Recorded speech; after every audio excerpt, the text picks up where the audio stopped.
Chers auditeurs, chers participants, chers internautes, nous sommes très heureux de vous accueillir pour ce webinaire sur l'organisation du travail des fonctionnaires parlementaires dans ce contexte de pandémie. Et évidemment, quelles sont les difficultés qui ont été rencontrées, les bonnes pratiques surtout qui ont été développées par la résilience, l'ingéniosité des services parlementaires, et ici représentés par deux personnalités de premier plan.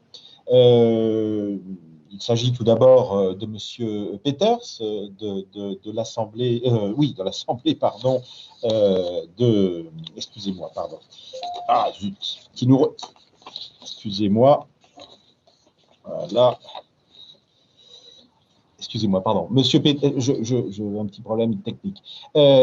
Pardon, voilà, Monsieur Peters qui nous rejoint depuis Québec et qui est donc depuis l'Assemblée nationale de Québec, et Monsieur Vieillefosse qui nous rejoint de Paris depuis l'Assemblée nationale française. Nous tenons à les remercier extrêmement vivement. Je voudrais d'ores et déjà, avant de leur laisser la parole, chers internautes et chers participants, vous demander de bien vouloir poser vos questions dès qu'elles vous viendront à l'esprit à travers le chat qui est sur le Zoom. Vous pouvez les poser par écrit, bien évidemment, et nous nous empresserons de les poser à l'un ou l'autre ou à nos deux panélistes. Et nous attendons également M. Krabal de l'APF qui devrait nous rejoindre, qui a des petits problèmes techniques pour nous rejoindre, mais vous savez combien il est attaché à ces webinaires et ces activités. Donc, dès qu'il nous rejoindra, et en principe, après l'intervention de M. Peters, ou peut-être après celle de M. Vieillefosse, dès que la technique consentira à lui permettre de nous rejoindre, eh bien, nous serons heureux de lui laisser la parole. En tout cas, merci de donner et d'écrire et de nous communiquer vos questions. C'est extrêmement important.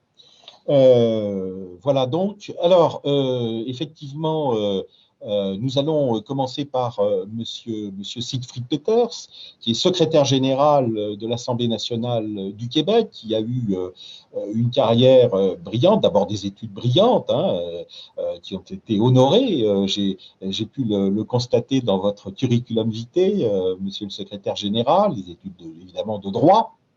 Et une carrière qui s'est engagée assez rapidement au sein de l'Assemblée nationale du Québec et qui a notamment été, je dirais, marquée par des responsabilités différentes, relativement nombreuses, et en tout cas toujours d'expertise juridique, puisque vous avez été notamment avocat et vous avez eu des activités de conseil tout à fait importantes à ce titre dans le cadre de l'Assemblée nationale. Et vous avez été d'ailleurs de 2011 à 2017 avocat coordonnateur aux affaires parlementaires. Je dirais que vous avez ensuite été directeur des affaires juridiques et législatives et de la procédure parlementaire de 2007 à 2019 pour devenir secrétaire général de 2019. C'est donc une carrière tout à fait remarquable, mais je ne voudrais pas omettre également, nous sommes dans un contexte universitaire, donc c'est un plaisir aussi de remarquer que, bien sûr, vous souhaitez transmettre les savoirs et vous êtes chargé de cours en droit et procédure parlementaire en particulier depuis une dizaine d'années à l'université Laval, qui est à Québec, cette grande université qui est à Québec. Donc aujourd'hui, Monsieur Siegfried Peters est secrétaire général de l'Assemblée nationale du Québec, et nous allons lui céder immédiatement la parole en le remerciant très vivement de nous rejoindre depuis par conséquent Québec. Monsieur le secrétaire général, la parole est à vous.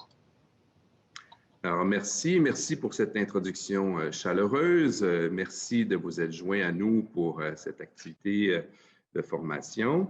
Effectivement, donc, je suis secrétaire général depuis l'automne 2019, ce qui signifie À mes tout débuts comme secrétaire général, j'ai eu à non seulement maîtriser ce nouveau rôle, mais à tenter de maîtriser une pandémie. Donc, ma courbe d'apprentissage a été un peu abrupte au départ, mais en fait, ça m'a permis de me reposer sur les personnes de confiance qui m'entouraient et ça fait ressortir l'importance du travail d'équipe dans ce contexte. Donc, seul, je n'y serais pas arrivé. Je l'ai dit depuis mon arrivée à ce poste à l'Assemblée nationale. Je dois compter sur une équipe chevronnée qui m'accompagne donc depuis cette pandémie. Et c'est un peu le sujet de ma présentation d'aujourd'hui. Et aujourd'hui, je vais être accompagné de Karine Gaudreault, qui travaille chez nous pour tout ce qui est les relations interparlementaires. Et c'est elle qui va donc faire défiler la présentation pour vous. Alors, Karine, je ne sais pas si la présentation est déjà accessible. Merci. Donc, j'ai intitulé cette présentation « Le travail des fonctionnaires parlementaires pendant la pandémie, mais aussi après », parce que c'est un peu le but donc, de la discussion d'aujourd'hui. Donc, qu'est-ce qu'on connaît? Qu'est-ce qu'on connaissait avant? Qu'est-ce que c'est devenu et qu'est-ce que ça risque de devenir? Alors, c'est un peu le but de mon intervention. Évidemment, je serai ravi de répondre à vos questions à la toute fin de l'exercice si vous avez des questions. Alors, si on récapitule un peu, le 17 mars 2020, c'est le moment où le Québec a réalisé, au fond, la crise à laquelle il faisait face et nous avons dû suspendre les travaux parlementaires et expédier donc quelques affaires urgentes, dont une partie de budget qui n'avait pas été adoptée. Et c'est somme toute la première fois que nous faisions face à une telle situation où nous devions suspendre les travaux parlementaires. Donc, en temps de crise, j'ai toujours eu le plaisir de dire que s'il y a un endroit qui doit pouvoir fonctionner, c'est le Parlement. Et on fait tout pour faire fonctionner le Parlement. Mais là, force était de constater que l'attention des députés devait être ailleurs. Et donc, on a suspendu nos travaux pour permettre aux députés d'être auprès de leurs citoyens dans leurs circonscriptions respectives. L'Assemblée, comme institution, a posé des gestes forts aussi qui lui étaient imposés par la situation. Et donc, nous avons dû fermer notre pavillon d'accueil. Donc, l'Assemblée qui se faisait un honneur d'être accueillante et de faire visiter et d'expliquer ce qu'est un Parlement, a dû fermer ses portes aux citoyens. Encore aujourd'hui, donc, les visiteurs ne sont plus admis en nos lieux. Les relations interparlementaires ont aussi été suspendues, ce qui nous chagrine, mais on espère donc pouvoir reprendre ce volet des activités dès que la situation le permettra, parce qu'évidemment, entre autres, ce genre de formation, c'est toujours plus intéressant d'être sur place et de pouvoir constater les réalités de tous et chacun et de pouvoir échanger en personne avec les gens pour tisser des liens, mais nous devons faire avec le travail à distance. Donc, en mai 2020, soit à peu près un mois après la suspension des travaux, l'Assemblée s'est dotée d'un ordre spécial, donc une espèce de règlement temporaire qui permettait à l'Assemblée de fonctionner dans ce nouvel ordre où des distances étaient imposées à chacun, incluant aux parlementaires. Et donc, ce même ordre a été renouvelé en septembre et en octobre 2020, à quelques détails près. Et l'élément majeur de ce nouveau règlement temporaire est de limiter la présence des députés sur place à 37 plutôt qu'à 125. Et ça inclut le président de l'Assemblée. Donc, il y a 36 députés des différentes formations politiques qui se sont répartis les sièges qu'on peut occuper en raison d'une logique de proportionnel, si on veut, entre le gouvernement, l'opposition officielle et les deux autres groupes d'opposition qui sont respectivement de 10 et de 9 députés. Et donc, tout ça a fait en sorte qu'on a dû se réapproprier la salle des travaux parlementaires et la manière dont on fait les travaux parlementaires. Et un exemple, pour vous en donner un, c'est la manière d'enregistrer son vote. Donc, s'il y a un aspect très symbolique et fort pour les députés ici au Québec, c'est de pouvoir enregistrer individuellement son vote lorsqu'il y a une affaire qui est débattue et qui est chaude, entre guillemets. Et donc, chacun a l'occasion de se lever et d'exprimer s'il est pour, s'il est contre ou s'il s'abstient. Or, comme la présence des députés est limitée et qu'ils ne peuvent pas tous prendre part au vote, on a dû réinventer une façon d'enregistrer les votes et je vais vous présenter un court extrait vidéo que je vais vous expliquer par la suite. Karine?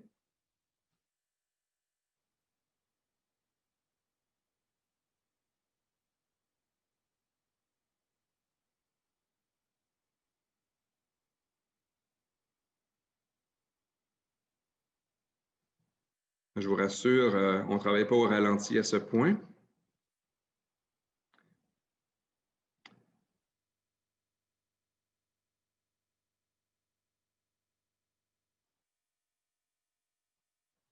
Donc, malheureusement, on ne semble pas avoir le son de la vidéo. Ce que je voulais simplement vous illustrer ici, c'est que plutôt qu'avoir chaque député qui se lève et qui peut s'exprimer, c'est qu'au fond, un député désigné par chaque groupe se lève et s'exprime au nom de son groupe. Et donc, on considère que l'ensemble de ce groupe a voté de cette façon.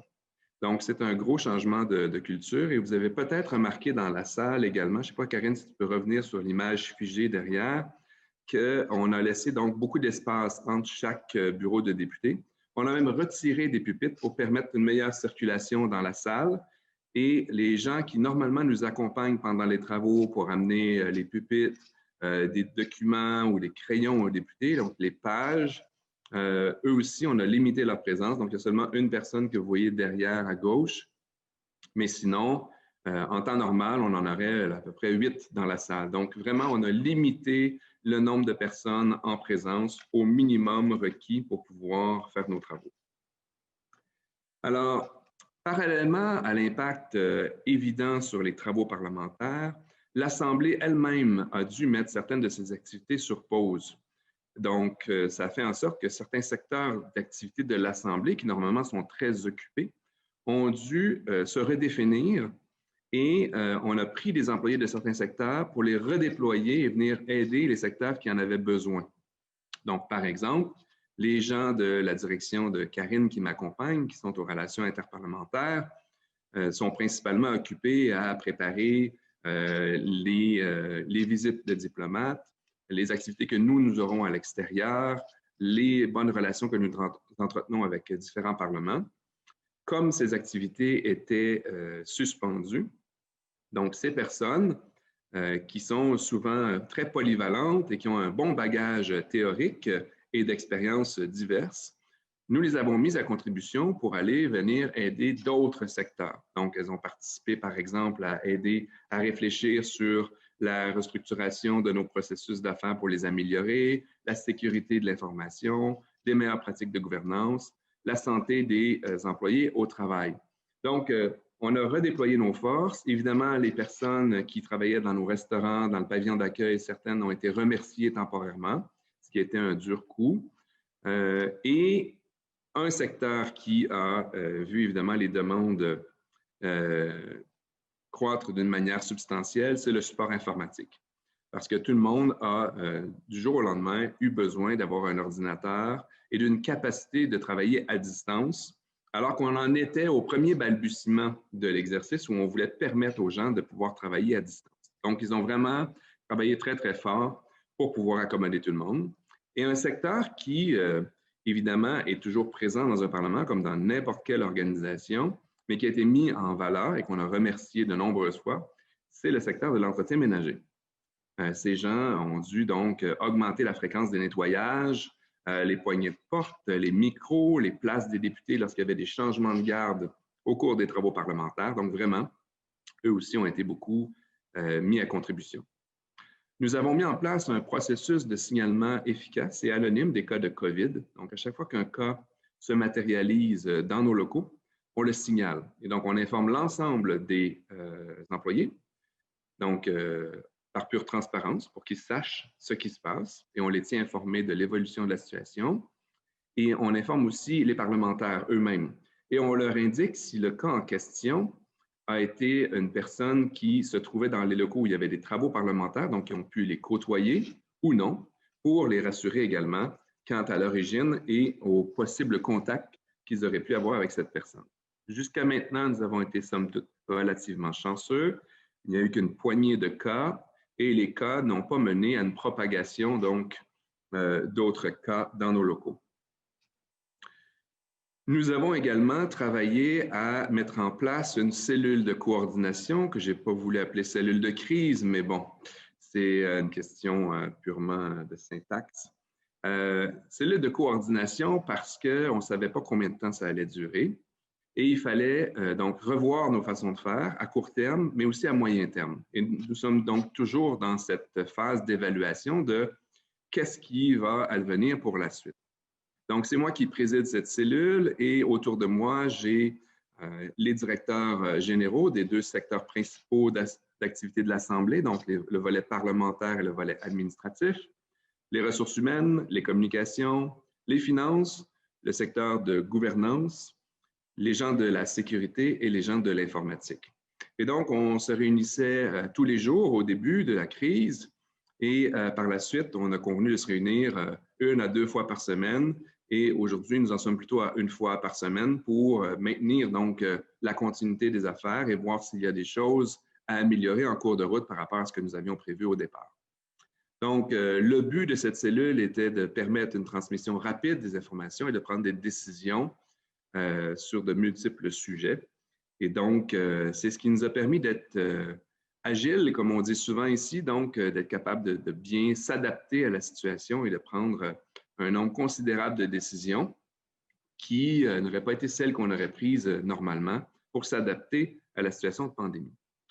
Le président a aussi été très proactif, donc il a fait des rencontres avec les whips, donc ce sont les responsables parlementaires de chacun des groupes politiques, l'équivalent de questeurs ailleurs, si je peux m'exprimer ici. Et donc, chaque semaine, nous avons fait des réunions avec eux pour voir quelle était la réalité sur le terrain. Donc, puisque le Parlement a été mis en pause pendant de nombreuses semaines, on voulait s'assurer de garder le contact avec eux et de voir s'ils avaient des besoins particuliers et de voir à bien y répondre. Et c'est ce qui nous a aussi permis de bien préparer leur retour, donc avec un guide précis qui leur donnait toute l'information nécessaire pour leur retour, le nombre de députés qui étaient attendus pour chaque formation politique, et ce qui était attendu d'eux aussi en termes de comportement qui devait changer, donc le port de masque, le nettoyage de mains, etc., etc. Pour soutenir la cellule de coordination, puisqu'il y avait beaucoup de chantiers et qu'on avait de la difficulté à maintenir le rythme et de voir tout ce qui se passait en même temps, nous avons créé 4 cellules d'études qui nous ont soutenus au cours des travaux. Et dans ces cellules, nous avons donc utilisé les forces vives qui étaient dans des secteurs qui étaient un peu sur pause pour venir nous aider à travailler sur ces sujets. Donc, les 4 cellules étaient les suivantes. Un volet de veille stratégique et de risque, donc voir qu'est-ce qui s'était passé dans d'autres parlements, comment ils avaient réagi, comment on devait réagir comme organisation.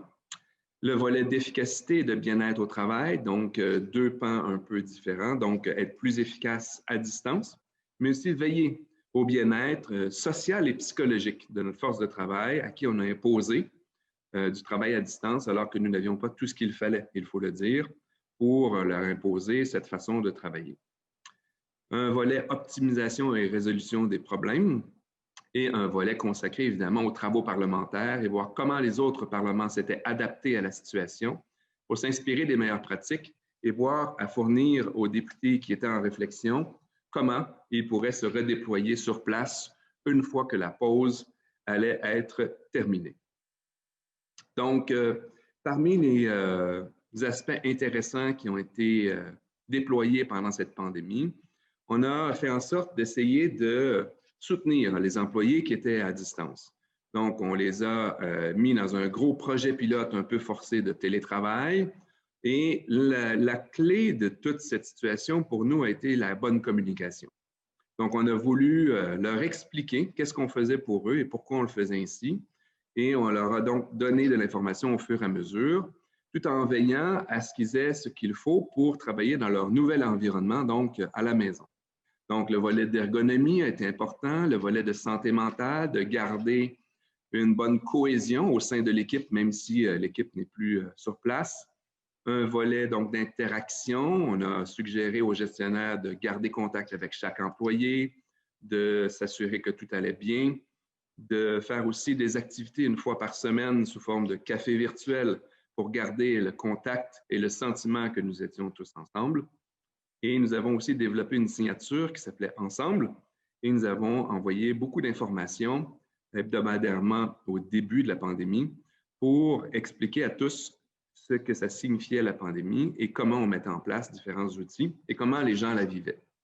Donc, la fiche que vous avez devant vous est une de celles que nous avons transmises aux employés pour veiller à garder un bon moral en temps de pandémie. Donc, toutes sortes de trucs et de stratégies pour leur communiquer. Évidemment, ça a demandé aussi toute une réorganisation du travail parce qu'on ne fait pas les choses de la même manière désormais. Ça nous a poussé donc à être plus efficaces et à redéfinir la manière dont on faisait les choses. Donc, certains secteurs ont été mis beaucoup en lumière, comme je le disais, le volet informatique, le volet de la sécurité, le volet de l'entretien ménager. Mais les activités qui constituent le cœur d'un Parlement devaient continuer de s'opérer et de réfléchir au retour des députés éventuels. Donc, nous avons mis en place des outils pour permettre la transcription des débats qui se fait maintenant entièrement à distance. Nous avons aussi travaillé sur une capacité pour les députés qui veulent présenter des projets de loi de le faire en transigeant à distance avec nos employés qui rédigent pour eux, donc une plateforme pour cela.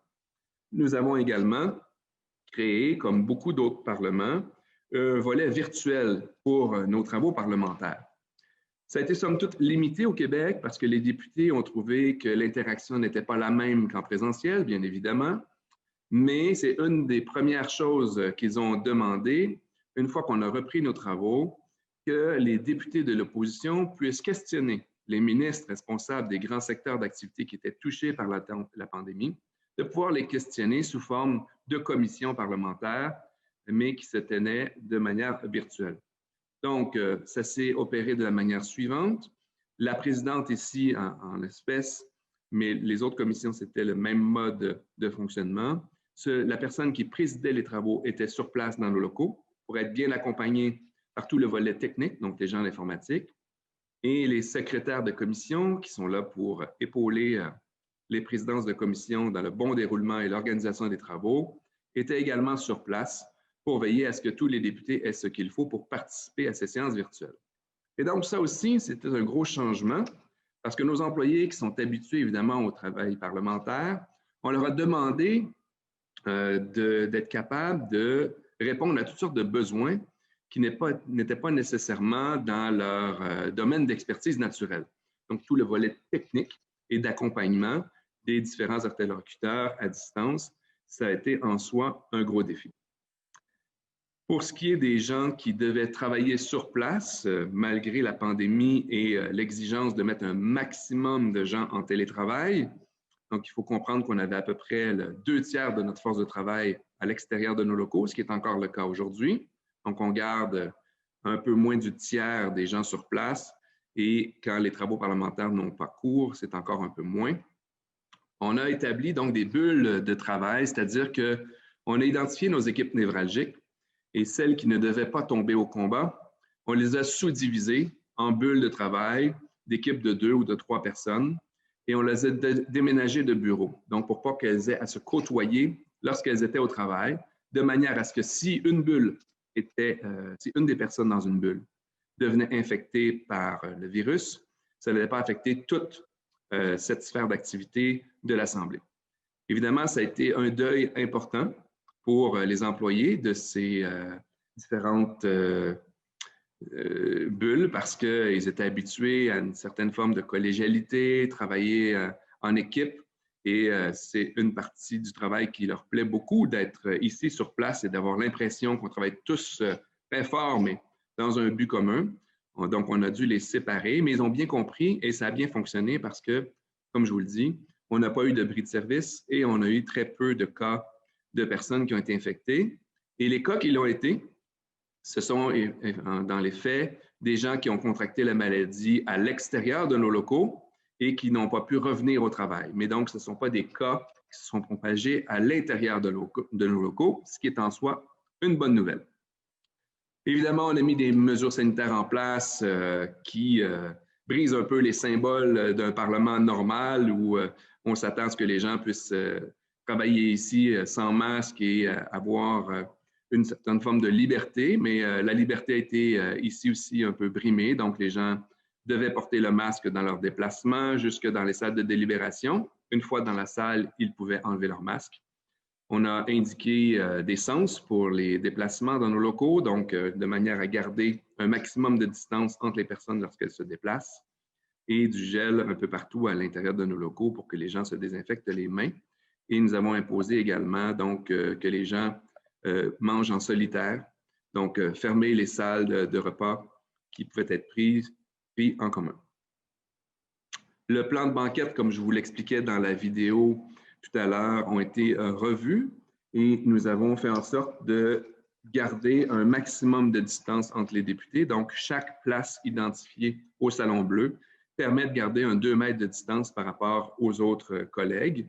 Et lorsque des députés sont présents dans la salle, qu'ils quittent et que quelqu'un vient les remplacer, on exige donc un temps entre ces changements de garde pour permettre la désinfection des locaux et permettre à une nouvelle personne de venir s'asseoir à la place en question. Donc, ça aussi, là, c'est quand même un gros changement.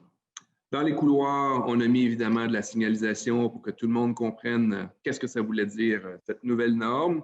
Donc, le 2 mètres, l'obligation de garder ses distances et de se désinfecter les mains. Avec, en dessous de la pancarte, vous voyez donc le sigle ensemble que nous avons développé. Donc, malgré la distance, on tentait de rester tous soudés dans cette grande aventure. Le plan de banquette du Salon Bleu, je l'ai illustré dans le diagramme ici. Donc, normalement, il y a 125 députés qui peuvent être contenus dans cette salle emblématique. Désormais, il n'y en a que 37. Et donc, chaque cercle bleu démontre que nous avons un 2 mètres entre chaque député. Et ces plans ont été soumis à la direction ici responsable de la santé publique pour l'ensemble du Québec et ont été approuvés, ce qui fait qu'on considère qu'on a un environnement sécuritaire pour les députés et les gens qui les accompagnent. Nous avons également développé de nouveaux systèmes. Donc, le classique était de pouvoir déposer des documents à l'Assemblée, des pétitions, des rapports de commission. Ce n'est plus possible. Tout se fait de manière numérique et donc nous avons mis au point une plateforme de dépôt numérique qui, somme toute, fonctionne assez bien et ça fait partie des choses qui risquent de rester pour la suite parce que ça facilite l'accès une fois que c'est déposé. Dans le travail en commission parlementaire comme tel, nous avons également modifié nos pratiques. Donc, on ne pouvait pas tout faire en même temps. Ça s'est déployé, donc, peut-être, je dirais, dans le dernier mois et demi. On en est arrivé à la conclusion que malgré le 2 mètres de distance sur les diagrammes, dans les faits, en commission parlementaire, compte tenu du type de travail qui se fait là, les députés avaient tendance à bouger de leur chaise et à s'approcher de leurs collègues pour les consulter ou pour faire la conversation. Et donc, ça posait un problème de santé publique.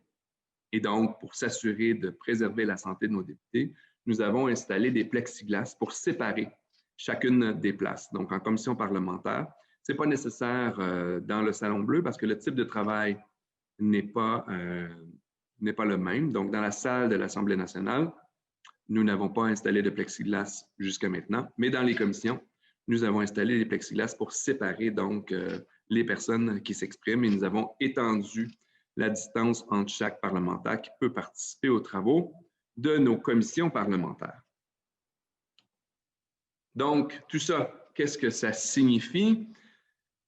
Évidemment, nous avions en tête d'utiliser la plateforme Teams. C'était l'accès de l'Assemblée nationale à l'info nuagique, à tout ce que ça permettait. Nous en étions donc dans les premiers balbutiements de l'appropriation de cette plateforme, mais ça nous a forcé donc à la déployer de manière accélérée et c'est ce qui a probablement sauvé la mise. Donc, ça a permis aux députés dans leur groupe politique de pouvoir garder le contact et de faire des réunions en se voyant, en partageant de la documentation et nous-mêmes au sein de l'administration.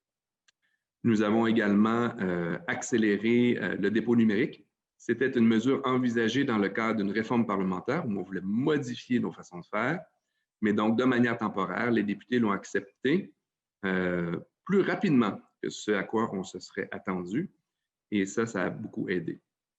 Nous pensons que le télétravail devrait rester en partie pour l'avenir et donc nous en sommes à travailler sur une politique qui viendra définir dans quelle mesure les employés pourront travailler en partie à la maison et en partie au travail. Évidemment, en ayant en tête que lorsque nous le ferons, les gens seront parfaitement outillés pour le faire, ce qui n'a pas été le cas au moment où on l'a déployé de manière forcée au début de cette pandémie. Et il y a aussi des impacts sur le fonctionnement du Parlement lui-même et sur le projet de réforme parlementaire qui était en cours, donc la redéfinition de nos règles qui encadrent le débat parlementaire. Donc, nous avions envisagé, par exemple, le vote électronique. Au moment où on a couché ça sur papier, on se demandait quelle allait être la réaction des députés. Je pense qu'aujourd'hui, ils vont être plus enclins qu'ils ne l'étaient il y a déjà plusieurs mois de cela. Nous avons vu que nous permettons aujourd'hui le vote par procuration. Peut-être que c'est quelque chose qui pourrait rester. Par exemple, pour une députée qui est enceinte et qui, pour un certain temps, ne peut se présenter au Parlement, pourrait-elle, par exemple, voter à distance ou par procuration? C'est quelque chose qui pourrait être envisagé. Et une capacité de participer aux travaux à distance. Donc, bien que les députés n'aiment pas particulièrement ne pas être en présence lorsqu'ils débattent entre eux, on peut penser que c'est quand même un outil intéressant lorsqu'il y aura une autre interruption du cours normal des choses, et particulièrement pour notre conseil d'administration qui s'appelle le bureau de l'Assemblée nationale, le bureau de régie interne dans d'autres parlements. Le bureau se réunit donc à distance et on pense que cette entité pourrait être appelée à utiliser de manière plus soutenue encore cette forme de travail à distance parce que le type d'échange s'y prête bien et ça pourrait être intéressant. Donc, s'il y a un mot-clé à retenir, je pense que c'est le mot adaptation. Nous sommes encore dans cette phase de nos travaux et on a hâte de voir, un, quand ça se terminera et deux, qu'est-ce qui restera de tout ça. Je vous remercie.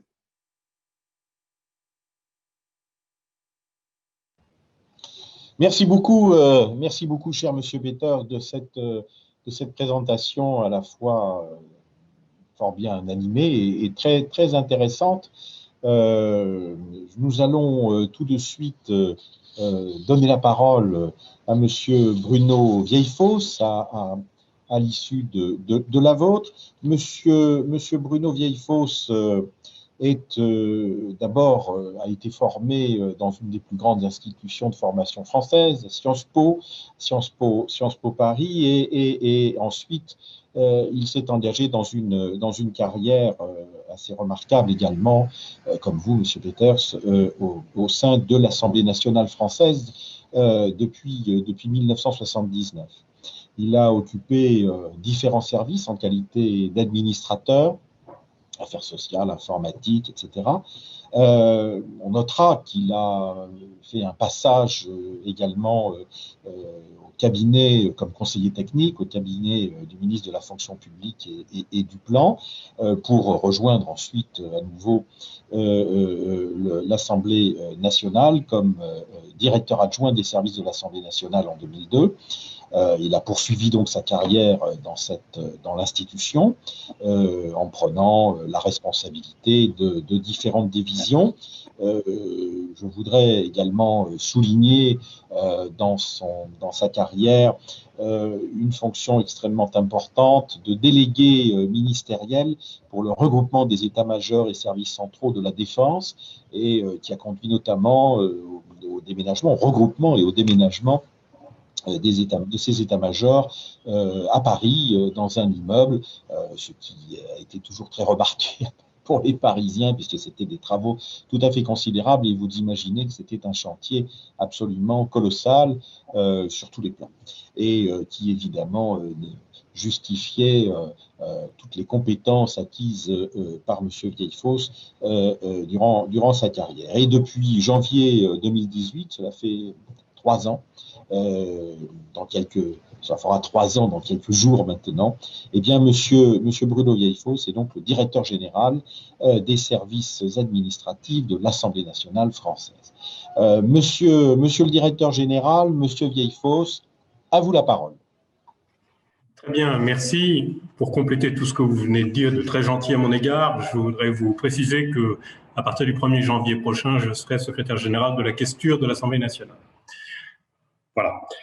Sur la façon dont les choses se sont passées à l'Assemblée nationale française, je voudrais d'abord rappeler qu'en mars dernier, il s'est trouvé que l'Assemblée a été un cluster, c'est-à-dire qu'un grand nombre de députés, pour commencer, puis de membres du personnel, ont été touchés par le Covid, à la suite notamment de réunions d'une commission et de déjeuners ou de repas pris par les membres de cette commission dans l'un des sites de restauration.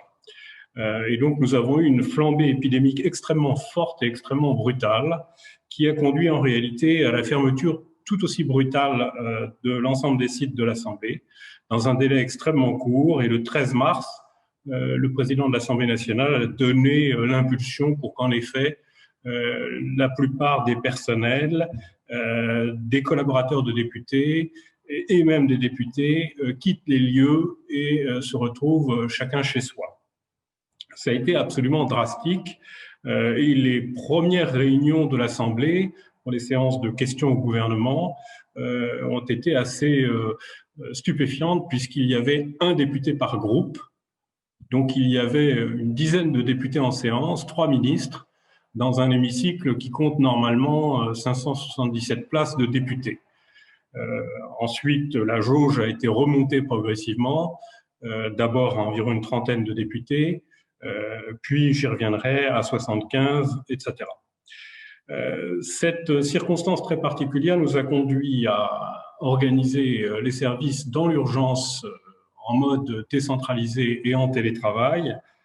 Sur 1200 personnes travaillant à l'Assemblée nationale, 700 ont été mis en télétravail quasiment en 24 heures, soit qu'ils disposent d'ordinateurs portables fournis par l'administration, ce qui était le cas d'à peu près la moitié d'entre eux, soit qu'ils n'en disposent pas et dans cette hypothèse, ils se connectaient avec leur matériel informatique personnel.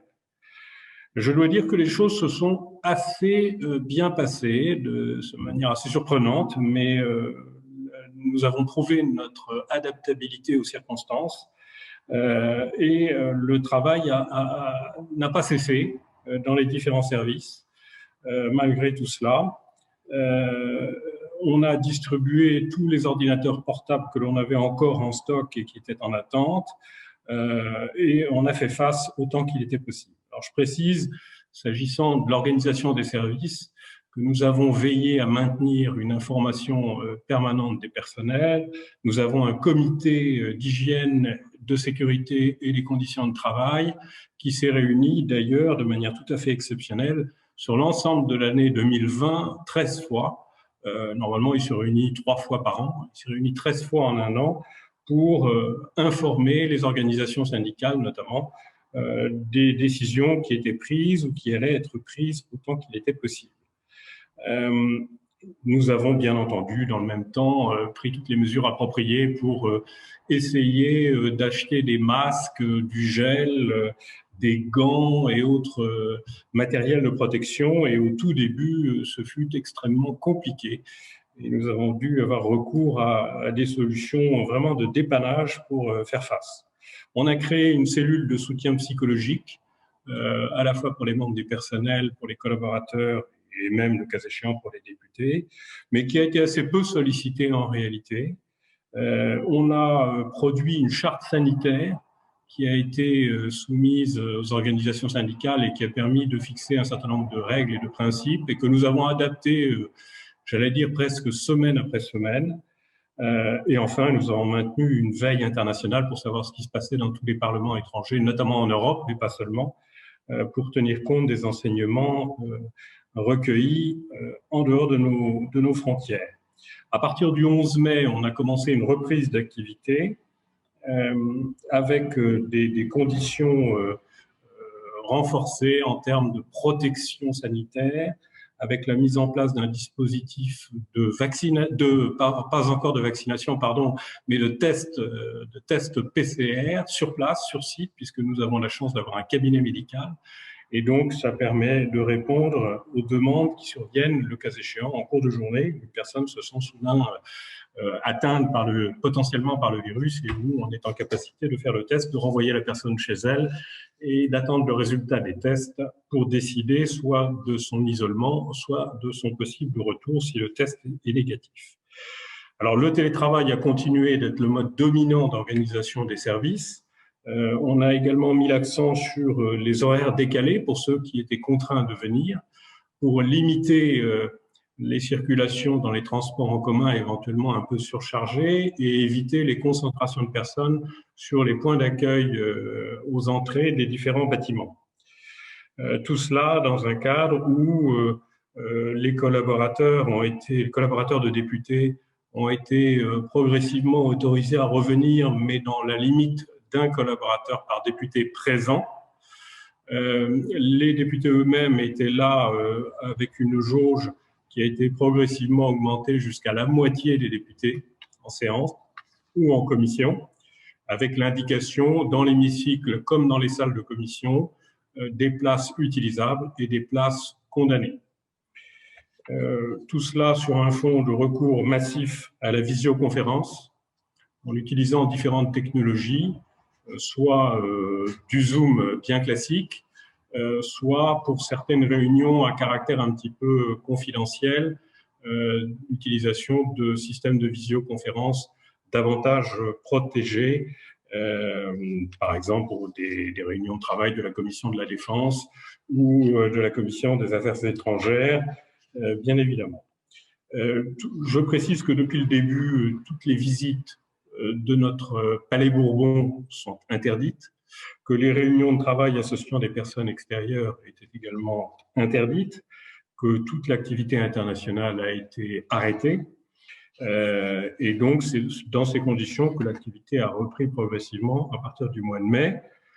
En septembre-octobre, on est revenu progressivement et peut-être trop vite à un rythme de fonctionnement plus proche de la normale, mais avec encore un fort recours au télétravail. Mais c'était environ un tiers de l'effectif des membres du personnel qui étaient en télétravail pour 2 à 3 jours par semaine. Et puis, à partir du 28 octobre, la France s'est reconfinée. Et donc là, nous avons de nouveau engagé un mouvement, mais assez différent de celui du printemps, puisqu'on avait pu s'y préparer, d'une part. D'autre part, l'activité parlementaire est restée beaucoup plus soutenue que ce n'avait été le cas au printemps. Et par conséquent, tout en maintenant l'interdiction des visites extérieures, des manifestations, des colloques, l'interdiction également des réunions à caractère convivial, aussi bien pour les services que pour les députés ou les collaborateurs, l'activité restant quand même significative, il a fallu maintenir sur place un certain nombre de personnes.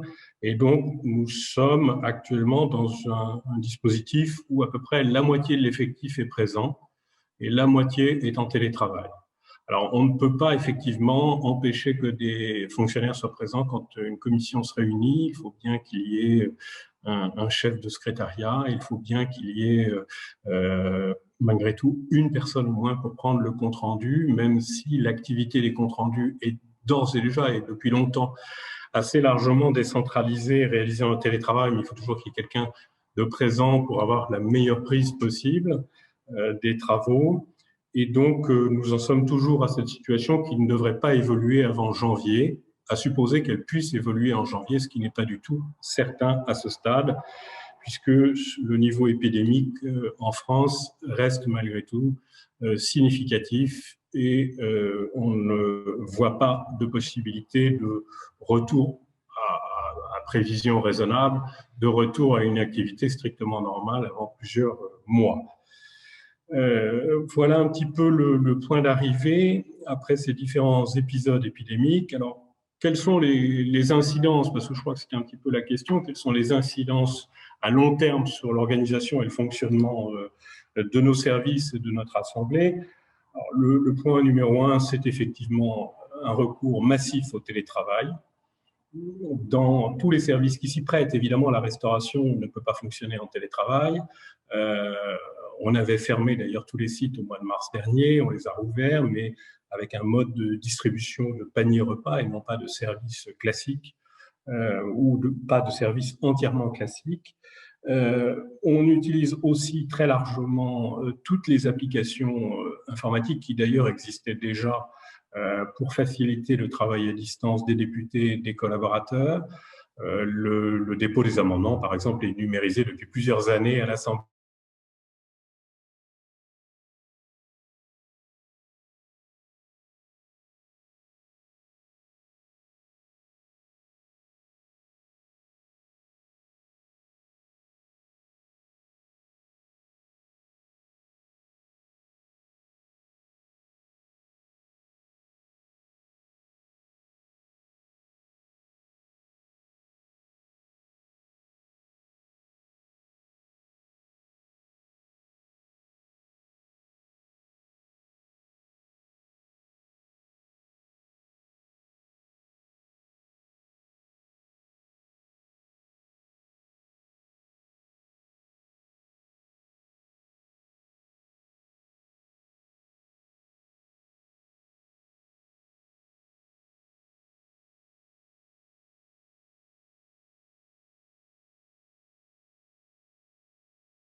Est-ce que vous m'entendez? Oui, monsieur Vieillefosse, on vous entend. Il y a eu une coupure. Je ne sais pas si vous l'avez subie ou… Oui, c'est moi qui l'ai subi sur mon poste. J'ai eu la mauvaise idée de changer de poste informatique il y a 3 jours et bon, les choses ne sont pas totalement stabilisées. Donc, Ah, vous nous rassurez, parce qu'on était inquiets et on cherchait partout les problèmes. Et on pensait que, vous savez, je, ici, on est parfois accoutumé à certaines difficultés techniques dans un pays qui parfois a des difficultés énergétiques. Voilà. Bon, non, ben, non. vous nous Bon, rassurez. Je vous laisse la parole. Merci beaucoup. voilà. Donc, j'étais en train de commencer à vous expliquer un petit peu quels enseignements on pouvait tirer de ces différents épisodes. Donc, je le disais, recours massif au télétravail qui va s'inscrire dans la durée.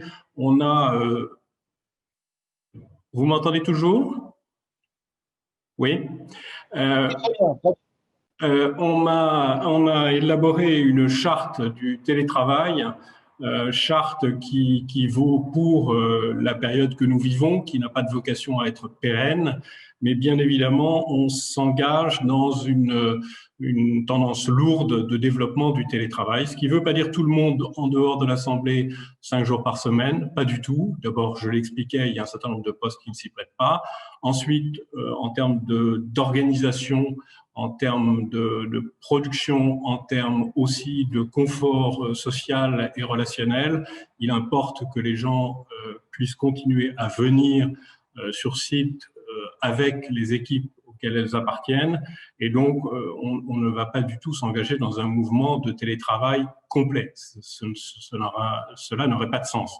En revanche, on va aller plus loin dans un télétravail permanent, organisé, avec soin, avec méthode, sachant qu'il y a toutes sortes de considérations qui doivent être prises en compte sur le cadre de travail des personnes, sur le droit à la déconnexion, sur les modalités d'organisation des équipes, etc. Un accent largement mis sur le numérique pour aussi bien le travail parlementaire que le travail entre les services. Je précise qu'il y a eu au sein du bureau de l'Assemblée un groupe de travail spécifique qui a été constitué sur l'organisation et le fonctionnement de l'Assemblée en temps de crise, qui a rendu ses premières conclusions, notamment sur la nécessité de pouvoir faire face, non pas d'ailleurs seulement à la problématique épidémique, mais à toute problématique accidentelle du même genre qui peut, à Paris, prendre la forme d'une inondation par la Seine, puisque nous sommes tout près, qui peut prendre, hélas, la forme d'un incendie ou toute autre chose. Et ce groupe de travail a listé un certain nombre d'outils et d'orientations pour être en capacité de faire face à ce genre de circonstances, dont la circonstance épidémique. On a créé un groupe de travail avec les organisations syndicales pour définir donc le cadre à venir de ce télétravail. Et je tiens à le dire, tous ces travaux, toute cette organisation, toutes ces règles ont été petit à petit fixées, ajustées sous l'initiative du président de l'Assemblée et du bureau de l'Assemblée, qui associe donc les représentants de tous les groupes politiques, de manière à s'assurer en permanence de l'accord et même du consensus général sur les règles qui ont été mises en œuvre, y compris les règles les plus drastiques quand le nombre de députés était extrêmement restreint. Au passage, je le signale, la question du vote à distance a également été soulevée dans le cadre des travaux du groupe de travail sur le fonctionnement de l'Assemblée en temps de crise. Et il y a un consensus pour considérer qu'il n'est pas souhaitable à ce stade de basculer vers un vote à distance, en tout cas certainement pas de façon pérenne. On a pris les mesures nécessaires pour néanmoins y faire face si les circonstances nous l'imposaient. Nous avons, le cas échéant, une solution de vote à distance que l'on est en train de sécuriser, mais il y a un consensus parmi les parlementaires pour considérer que ce n'est pas un dispositif qui a vocation à être utilisé de façon pérenne et permanente. Voilà ce que j'ai pu vous dire concernant la crise épidémique et le fonctionnement de l'Assemblée nationale. sachant que les choses ne sont hélas pas du tout terminées, donc nous allons être amenés à ajuster nos règles et nos dispositifs de façon permanente dans les mois qui viennent, sachant qu'il est bien probable que tout cela dure en tout cas jusqu'à l'été prochain, ce qui va nous donner encore beaucoup de travail pour faire en sorte que, quoi qu'il arrive, le Parlement continue de fonctionner dans des conditions à peu près satisfaisantes et fasse son job en tant que législateur et en tant que contrôleur du pouvoir exécutif. Voilà ce que je pouvais vous dire. Merci beaucoup, monsieur Vieillefosse. Merci et félicitations pour votre nomination à compter du 1er janvier.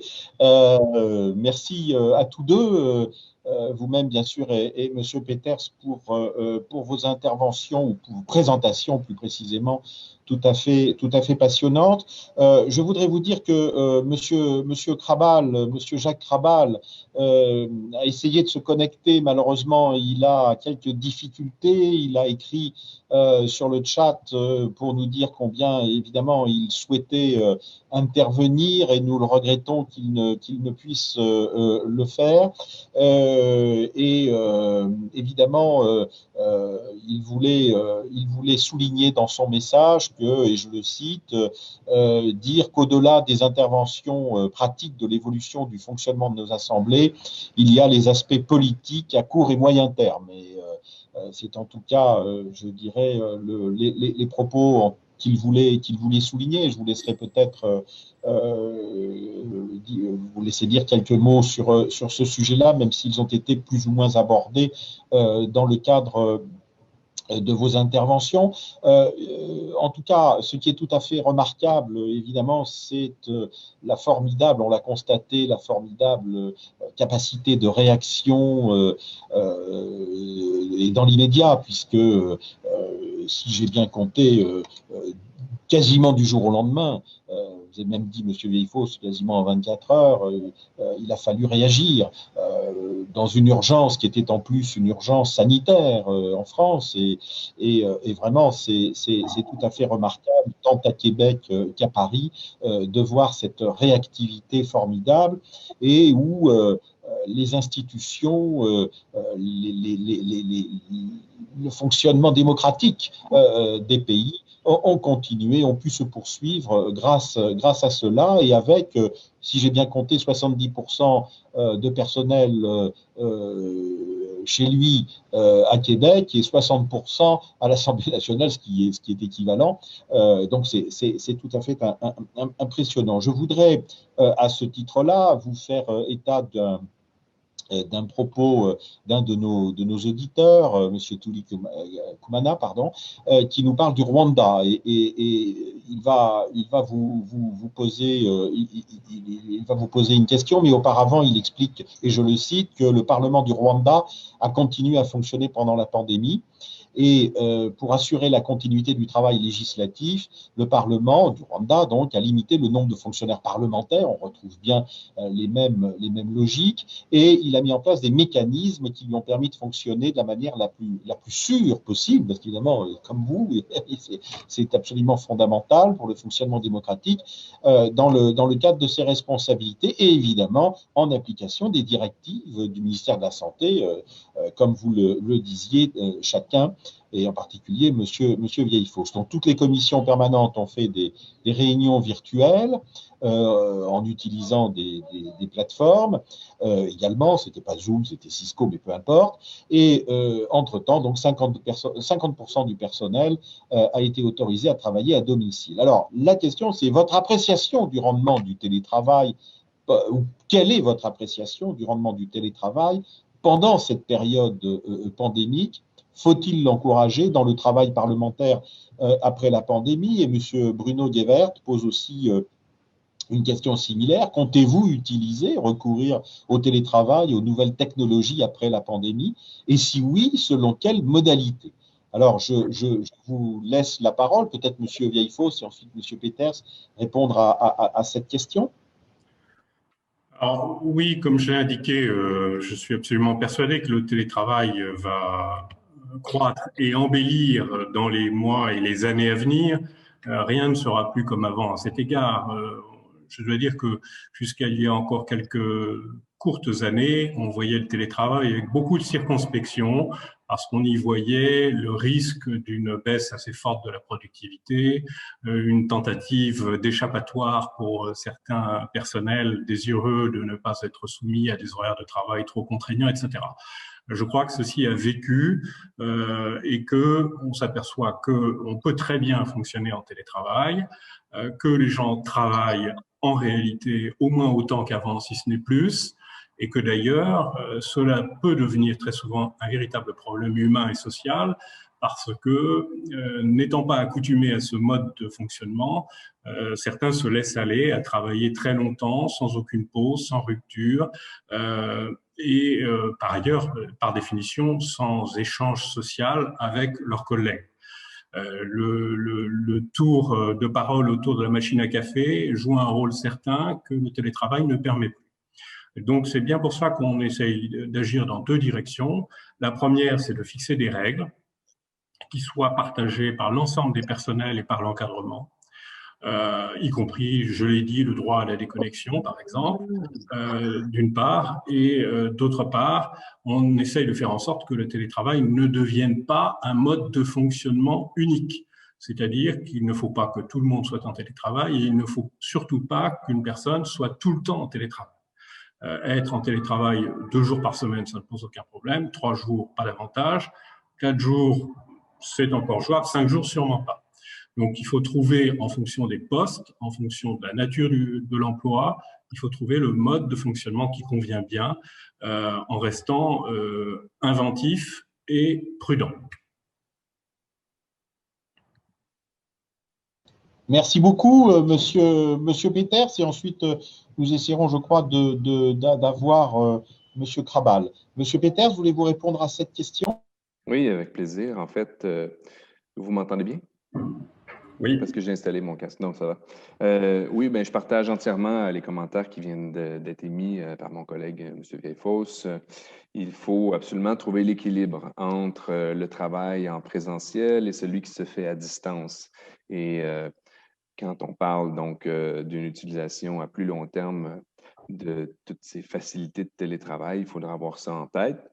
Et pour nous, ça passe entre autres par le bon jugement des gestionnaires qui connaissent le mieux leurs équipes et selon le type de fonction qui sera le plus adapté pour aller en télétravail.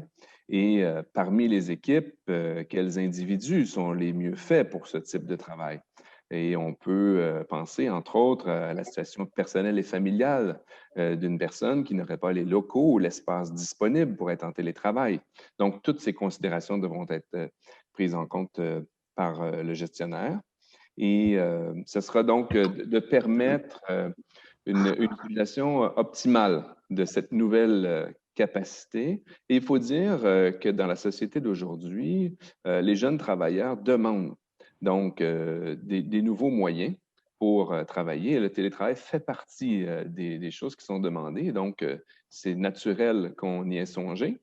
Et bien là, on a été lancé dans un gros projet pilote, comme je le disais, de manière un peu forcée, parce qu'on ne l'aurait pas nécessairement fait à cette vitesse-là, et on se serait assuré que toutes les personnes disposent des bons outils dès le départ, ce qui n'a pas été le cas. Et ça me permet, entre autres, de répondre à une autre question qu'il y a dans le chat, où on nous dit mais qu'est-ce que vous avez fait pour outiller les gens? Donc, les députés avaient déjà tout ce qu'il fallait. Lorsque les députés arrivent au début de la législature, on leur fournit tout le matériel informatique nécessaire pour accomplir leurs fonctions, ce qui comprend des portables. Donc, ils étaient déjà capables de travailler à distance. Ce qu'on a ajouté, c'est les outils Teams et d'info nuagique pour optimiser leur capacité de travailler à distance. Pour les employés, ce n'était pas tous les employés qui avaient des ordinateurs, soit portables ou encore des ordinateurs qu'on pouvait ramener à la maison. Donc, ce qu'on a fait, c'est qu'on a permis aux employés de venir chercher une partie de leur matériel lorsqu'ils n'étaient pas équipés à la maison pour pouvoir travailler de chez eux.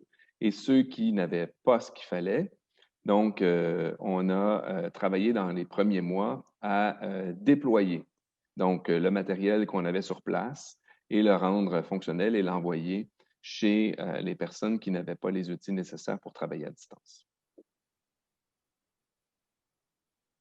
Merci beaucoup, monsieur Peters.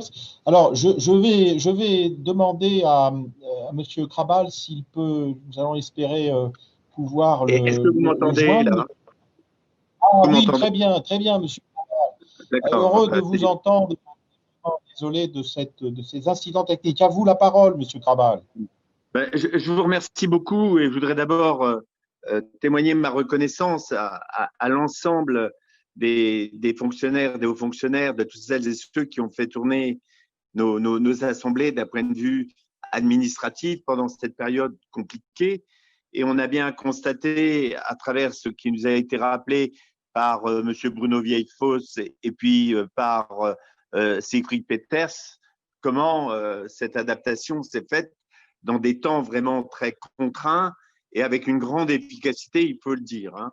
Il a montré que l'administration était en capacité, quelles que soient les situations, et la situation était vraiment très difficile, de pouvoir répondre. Donc, je ne veux pas m'étendre là-dessus. Ça ne veut pas dire que je minimise la performance qui a été réalisée.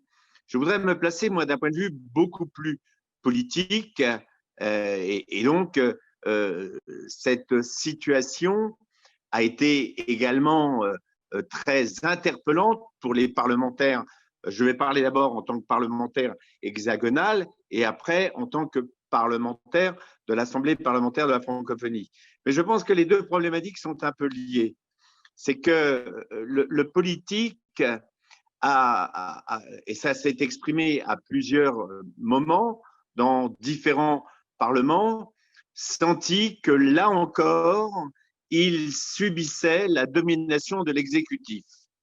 Je m'explique, la santé est un domaine régalien très fort de l'État et donc cette diminution du nombre de parlementaires en fonction des jauges prévues a entraîné un sentiment que la décision politique, qui normalement elle l'a été à travers des votes, mais le parlementaire s'est senti, plus que sur d'autres sujets, dessaisi de l'action politique. Donc ça, c'est un point sur lequel je voudrais insister.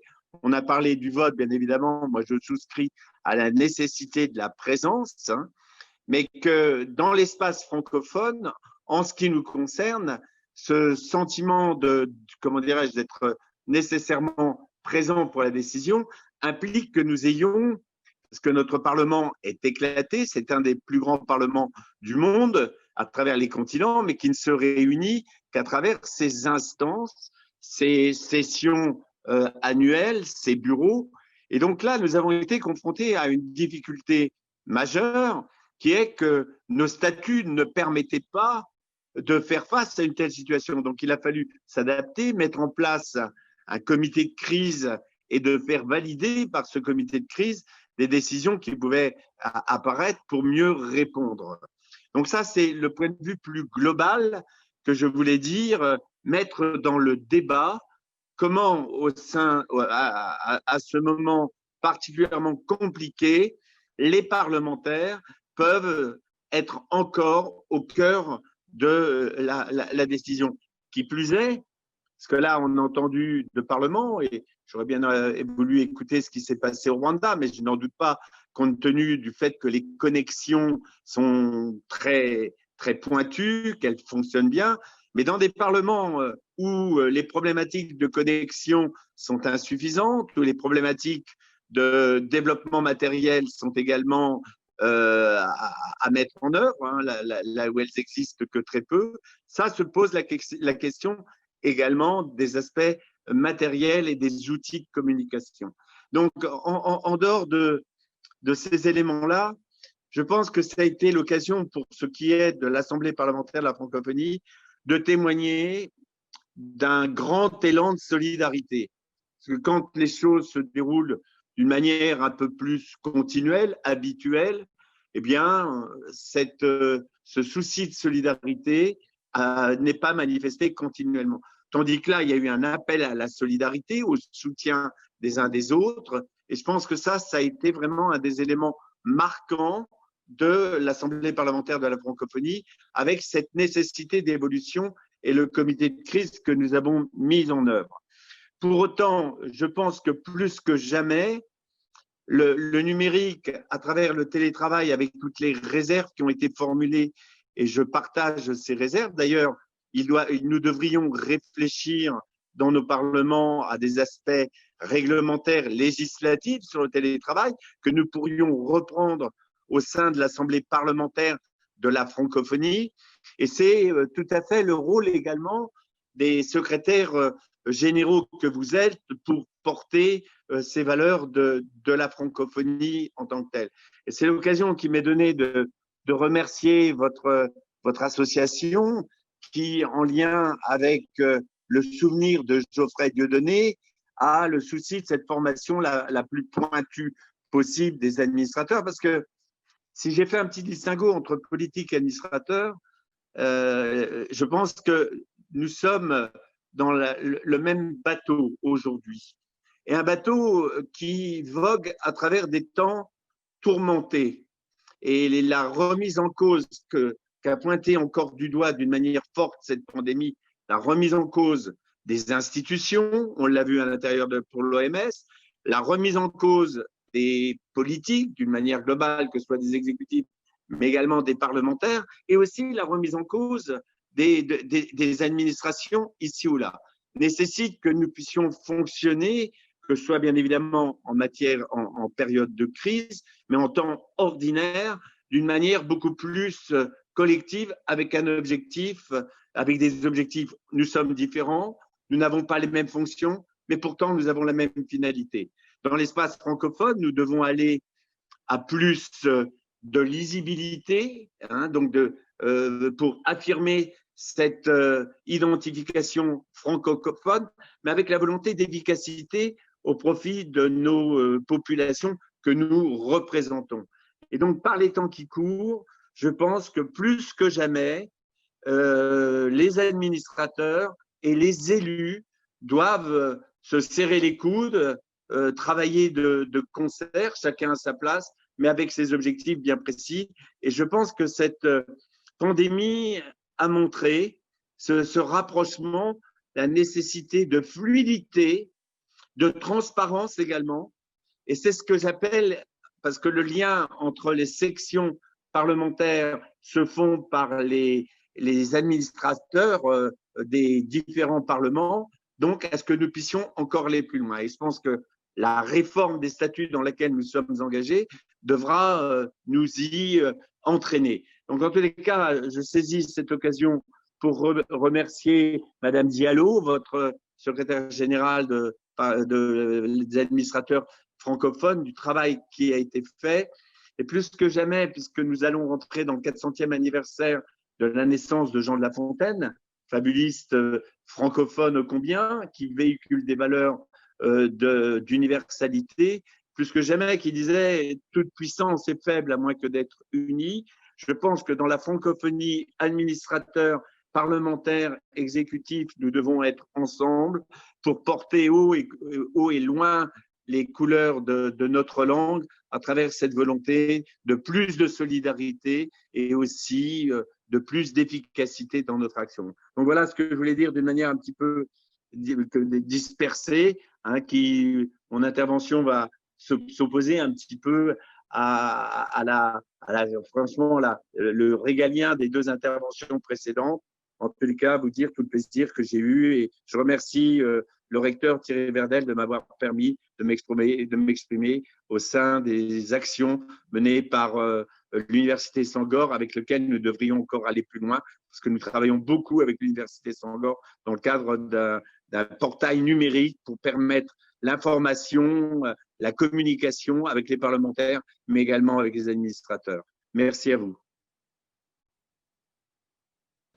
Merci mille fois, Monsieur Craval. Merci beaucoup pour votre intervention, vos mots à la fois aimables, mais qui nous confirment dans notre volonté d'aller plus loin avec vous, de développer au service de la francophonie, au service bien évidemment de cette mission tout à fait essentielle qui réunit les participants de ces formations et bien évidemment les élus. C'est tout à fait fondamental. Donc merci à vous, Monsieur Krabal. Peut-être, messieurs, sur cet appel et cette comment dirais-je, cette perspective absolument essentielle. Monsieur Vieillefosse et Monsieur Peters, voulez-vous réagir au propos de Monsieur Krabal, Monsieur Vieillefosse, par exemple?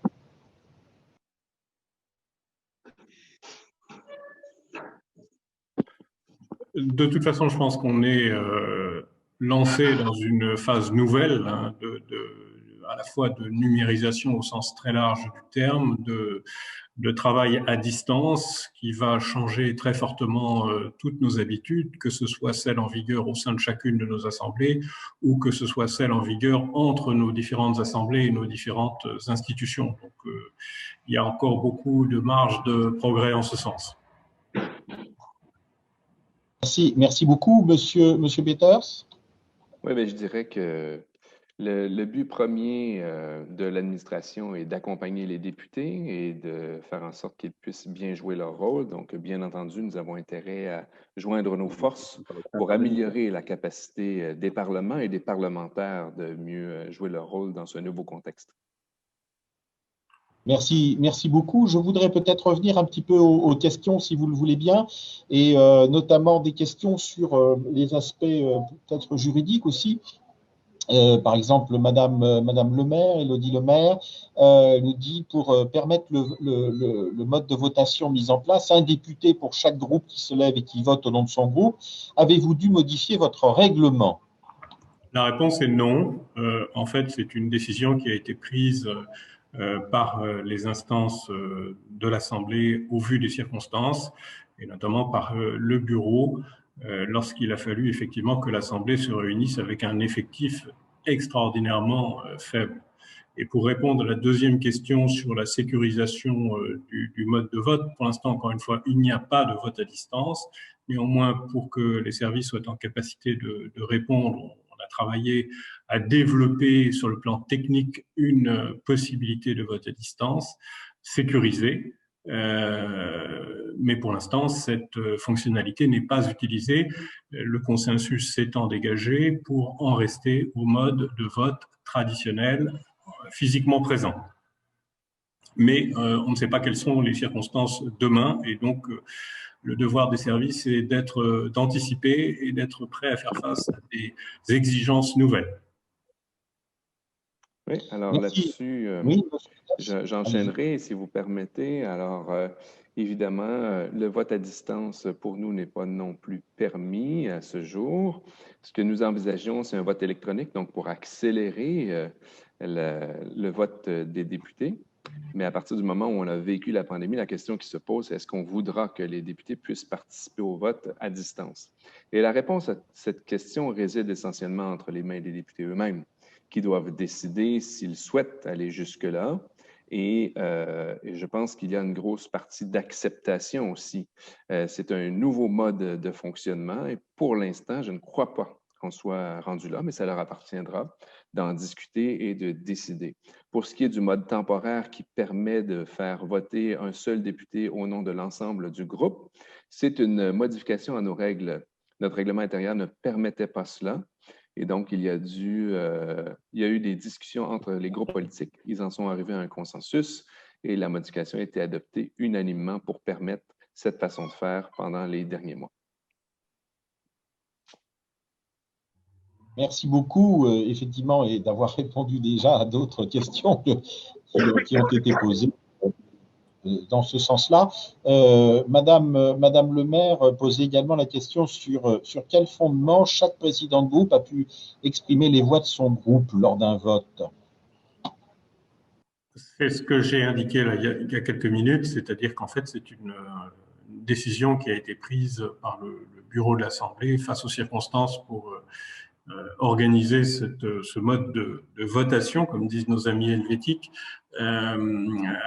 avec un président de groupe prenant les votes de tous les députés de son groupe.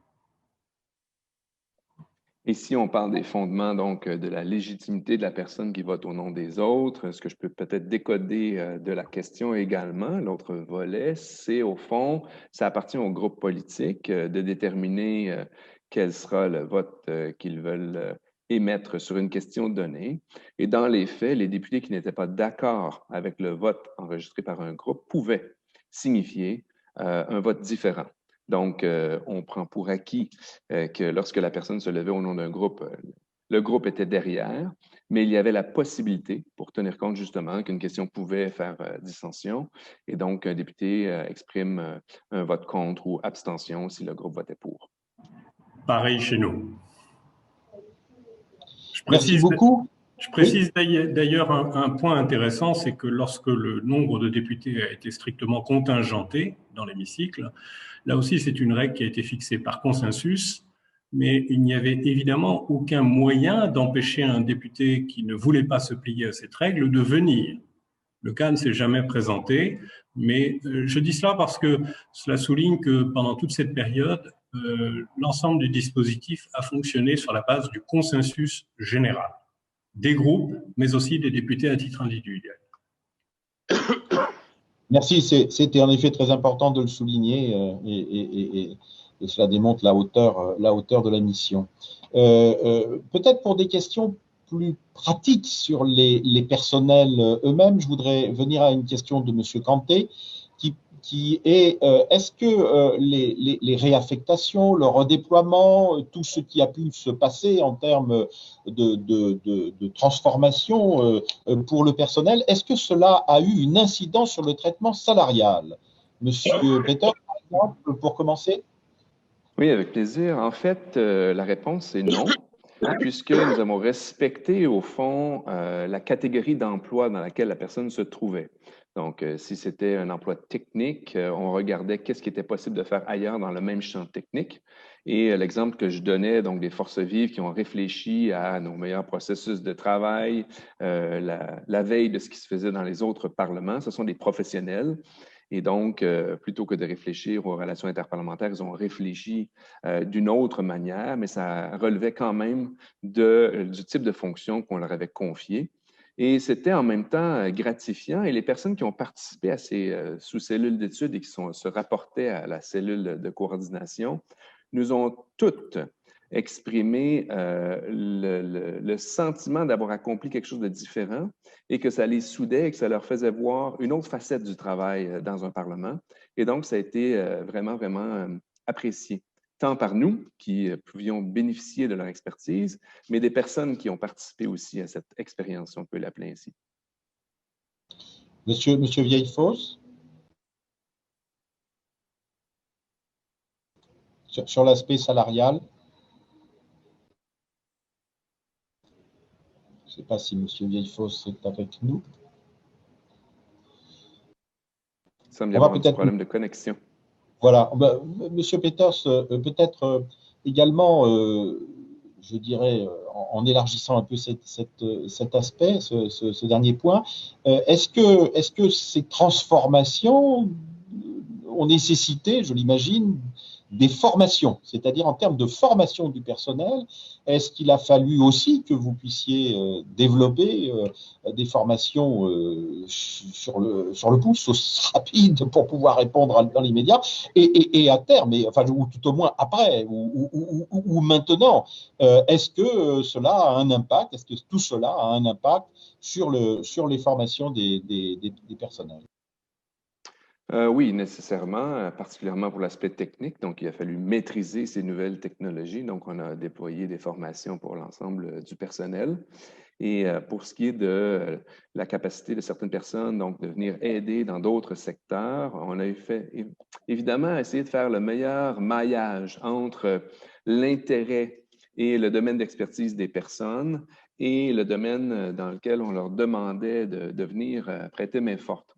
Donc, c'est un peu de la formation, je dirais, qui s'est imposée d'elle-même, donc en s'appropriant la matière, en pouvant discuter avec les personnes qui étaient déjà dans ce secteur-là. Mais il n'y a pas eu de formation plus précise de ce point de vue, parce qu'il fallait être vraiment réactif. Donc, il fallait trouver les meilleures personnes disponibles et disposées vraiment un court laps de temps. Donc, c'est ce qui a peut-être mené à cette façon de procéder. Je notais d'autres questions qui sont dans le chat, si vous me permettez. Je les ai notées, puis je pourrais y aller peut-être en vrac pour répondre à certaines préoccupations en attendant que notre ami nous revienne. Alors, pour ce qui est du volet d'ergonomie, donc, je vous disais qu'on a fourni du matériel informatique, mais il y avait aussi l'aspect ergonomique.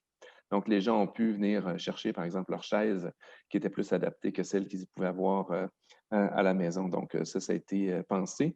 Et on a une spécialiste de l'ergonomie qui travaille dans nos bureaux, qui était mise à la disposition aussi du personnel qui pouvait poser des questions et, au besoin, aller faire des interventions pour s'assurer que l'ergonomie était respectée parce que c'est évidemment important, parce que les gens ne travaillent pas moins quand ils sont à la maison et il fallait qu'ils travaillent de la bonne manière.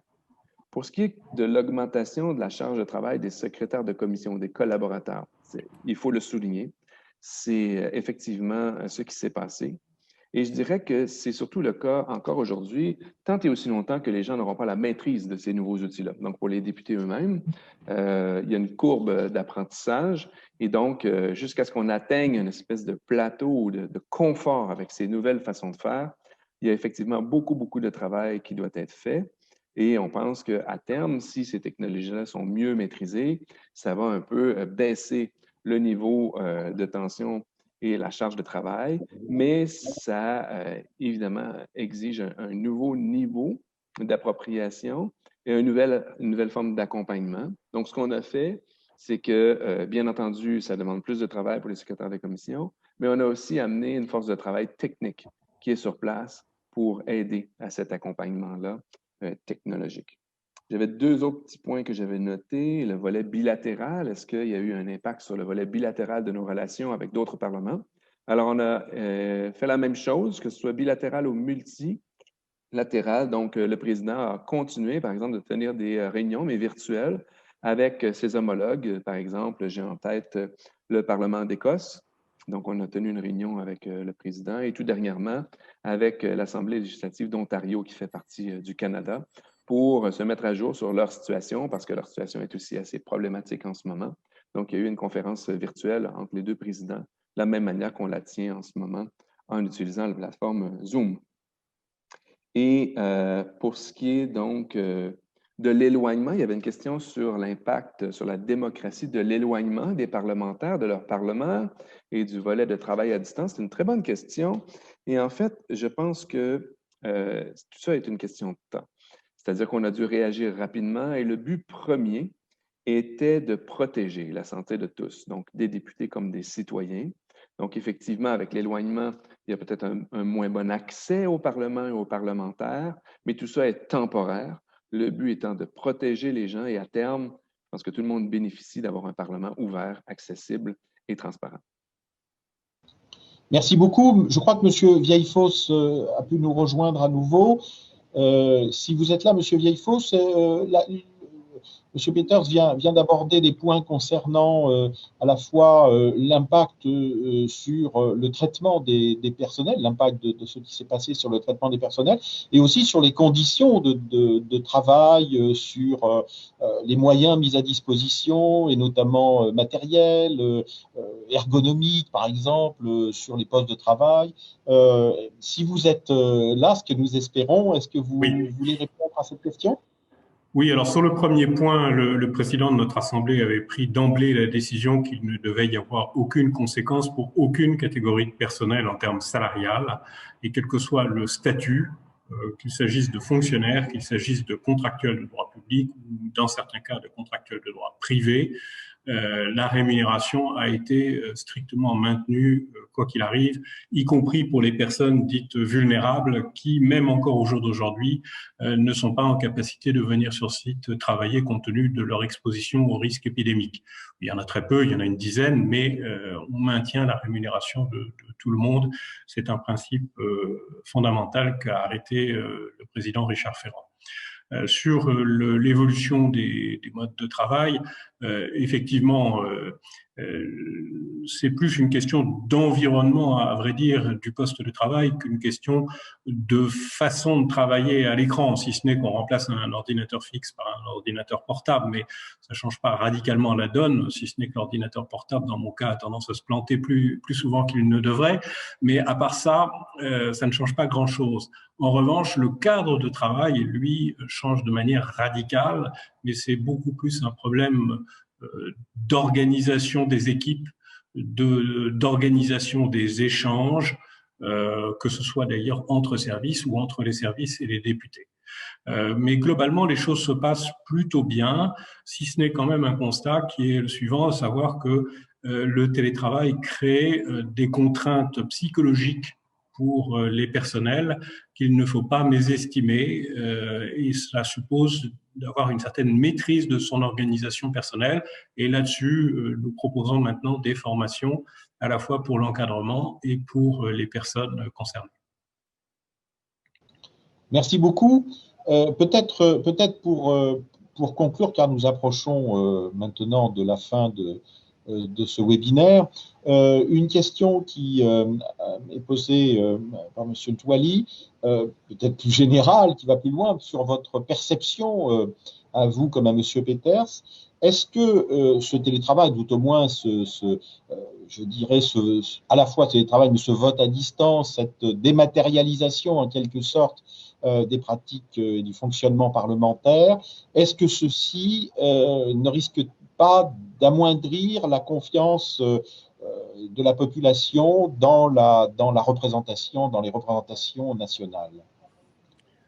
C'est effectivement un risque, en particulier en France, où l'antiparlementarisme latent se nourrit d'images sur lesquelles on voit qu'il y a, en séance publique par exemple, pour adopter un texte complexe vers 1h ou 2h du matin, très peu de députés, et évidemment le fait que beaucoup de députés finalement ne viennent pas physiquement au Palais Bourbon accentue cette image, accentue son côté négatif et par conséquent peut alimenter les critiques à l'égard du fonctionnement du Parlement. À charge pour notamment les députés d'expliquer largement les conditions dans lesquelles ce travail est organisé en raison des circonstances sanitaires et de montrer que le Parlement continue de jouer son rôle, de voter des textes dans des conditions absolument normales, avec un dépôt normal et une discussion normale des amendements, ou qu'il continue d'exercer son contrôle au travers de commissions d'enquête, au travers de missions d'information, par toutes sortes d'autres modes de fonctionnement de l'institution parlementaire. Et je pense qu'on réussit jour après jour à démontrer qu'en effet, le Parlement continue d'exercer la plénitude de ses attributions et de son rôle. Merci. Monsieur Peters? Bien d'accord. Et je dirais qu'au fond, comme dans tout changement, c'est simplement une façon de percevoir donc le travail des députés qui est changeant. Et ce sont des nouvelles technologies qui vont tout simplement permettre aux députés de jouer son rôle, mais un peu différemment. Mais fondamentalement, ça ne change pas son rôle lui-même. Alors, tout dépendra de la manière dont ça sera utilisé, dont ça sera peut-être expliqué pour bien le faire comprendre à la population. Mais nous qui sommes près du travail des parlementaires, pour avoir vu l'agenda des députés, ils sont très pris et ça pourrait peut-être même faciliter l'exécution de certaines tâches.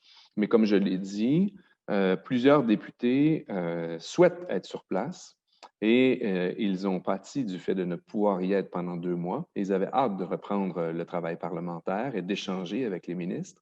Il ne faut pas sous-estimer aussi le bienfait d'être en présence d'un ministre pour lui soumettre un problème et de tenter de trouver une solution en présence. Donc, je pense que ce sera donc de trouver l'équilibre entre ces nouveaux outils et ce que ça peut amener de plus et non de le voir comme quelque chose qui soustrait à la démocratie et au rôle des parlementaires.